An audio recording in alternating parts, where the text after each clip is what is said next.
Deməli, ilk sualım budur.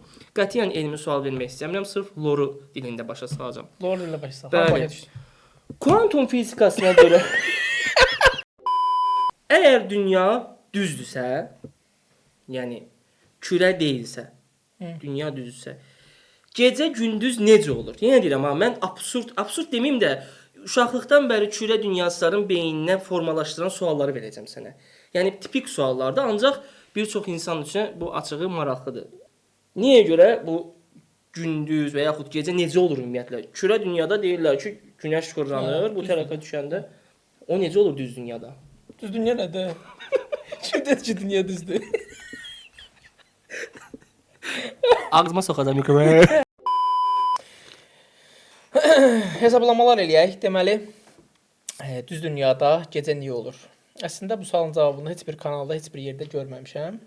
Amma bir dənə ipucu tapmışdım. O da Vladimir Surdin, Moskva Universitetinin dosenti səhv eləmirəmsə. Deməli, o deyir ki, atmosfer çirklidir, bildiyiniz qədər təmiz deyil. Yəni, hər 100 kilometrə 10 metrlik su qata düşür. Hər 100 kilometrə 10 metrlik su qatı.